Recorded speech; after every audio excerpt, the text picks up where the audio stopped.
नमस्कार, सुप्रियाज किचन मध्ये आपले मनपूर्वक स्वागत। आज आपण गोडा मसाला करायला शिकणार आहोत। हा महाराष्ट्रीयन पद्धतीचा गोडा मसाला सर्व भाजी आणि आमटी याच्यात वापरला जातो। त्याकरता लागणारे साहित्य पुढील प्रमाणे। थोड्याशा तेलावर खमंग भाजलेले 2 वाट्या धणे, पाव वाटी भाजलेले तीळ, पाव वाटी सुकं खोबरं भाजून घेतलेलं, थोडेसे लवंगा, लाल मिरच्या, तमालपत्र, वेलची, जिरं, शहाजिरं, दगडफूल, दालचिनी, मोठी वेलची किंवा मसाल्याची वेलची।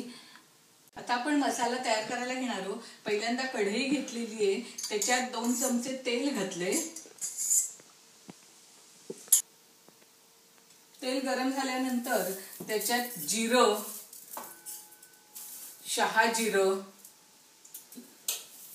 लवंग, दालचिनी, तमालपत्र, लाल सुक्या मिरच्या, मोठी वेलची मसाल्याची, साधी वेलची,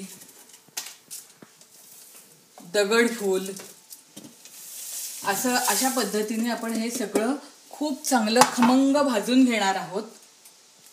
अशा तऱ्हेने हे आपण खमंग भाजून घेणार आहोत। ते खूप काळपट भाजून झालं की नंतर मग ते मसाल्यात मिक्सरमधनं काढून घेणार आहोत। अशा तऱ्हेने हे सगळं खमंग झालेलं आहे आणि आता आपण मसाला मिक्सरमधनं काढतोय। तो झाला की नंतर हे घालून सगळं परत एकदा दोन्ही मिक्स करायचं की तो मसाला तयार होतो।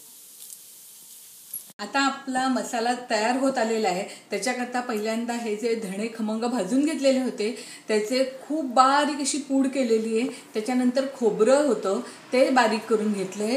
हे तिळाचं कूट ते त्याच्यात घातलेलं आहे आणि त्याच्यानंतर आपण जे बाकी सगळं जण लवंग, दालचिनी, तमालपत्र वगैरे घेतलं होतं खमंग भाजून काळपट सारखं, ते मिक्सरमधनं असं बारीक काढून घेतलेलं आहे। त्याच्यानंतर थोडंसं मीठ घातलंय आणि हळद घातलेली आहे आणि अशा तऱ्हेने आपला मसाला तयार झालाय। आणि आता हा चांगला मिक्स करायचा आणि परत एकदा मिक्सरमधनं काढायचा आणि मग बरणीत भरून ठेवायचा।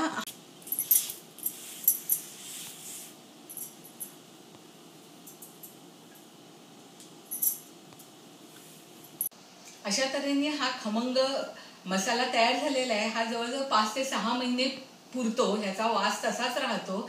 तर हा मसाला कसा वाटला हे तुम्ही सुप्रियाज किचनच्या वेबसाईटवर जरूर कळवावे। लवकरच भेटू नव्या रेसिपीसह। नमस्कार।